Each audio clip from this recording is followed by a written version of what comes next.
Un'amicizia nata via social con un uomo del territorio, l'incontro con lui e da subito una frequentazione assidua, un idillio all'apparenza fiabesco. Mi sembrava di aver trovato il mio principe azzurro fino a quando ho scoperto il suo lato oscuro peggiore, ci racconta Paola. Il nome è di Fantasia. Quando è stato che lei ha realizzato che tutto quello che accadeva nella sua abitazione era una cosa illegale, erano azioni illegali? Io stavo sprofondando nelle sabbie mobili perché non mi sono resa conto che giorno dopo giorno stavo iniziando a cambiare tutto quello che era il mio modo di essere e di fare. Mi sento spesso dire, ma come hai fatto? Già da subito dovevi lasciarlo perdere.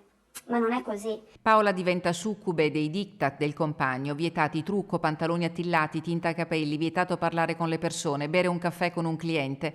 Nella mente della giovane donna si instaura la convinzione di essere nel torto, ma la trappola è già servita. Ma se cambio, ma se evito di fare quello, perché devo fare quello se sono innamorata di quell'uomo?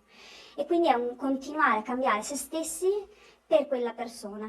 I mesi passano, arriva il lockdown e l'incubo per Paola si materializza nella forma più grave. Racconta: mi frugava dappertutto per scovare le mie debolezze. La manipolazione psicologica è stata ancora più potente. Per 3-4 giorni di fila ehm,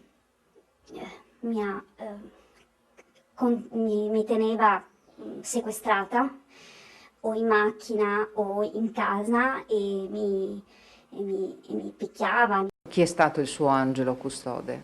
Lui mi ha aggredito in un luogo pubblico e quindi lì si è spaccato quel meccanismo perché delle persone che io chiamo angeli sono state due passanti che hanno visto lui che mi aggrediva e hanno subito chiamato i carabinieri. Paola all'inizio nega tutto, minacciata dal mostro che le suggerisce di dire che va tutto bene, ignorando che d'ufficio una indagine alla sezione specializzata contro le violenze di genere del Comando Provinciale dei Carabinieri di Belluno è già stata avviata. Per Paola l'inizio di una nuova vita, l'incontro con la brigadiere Maria Luisa Giordano, il sostegno della famiglia e del suo avvocato. Finalmente avevo capito di essere nel posto giusto. Sovente, nella stragrande maggioranza dei casi, le donne temono per svariati motivi e anche quelli economici. Lei anche a queste donne qual è il messaggio che vuole mandare? Dico a queste donne che non hanno il coraggio perché non hanno l'indipendenza di farsi forza, ma la forza la devono trovare dentro di loro e sapendo che ci sono delle persone fuori che ti possono aiutare, ma non devono scoraggiarsi, perché subita la violenza, niente fa più paura.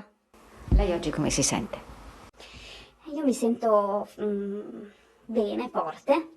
Sono quasi 2 anni che sono libera, felice e soddisfatta, perché comunque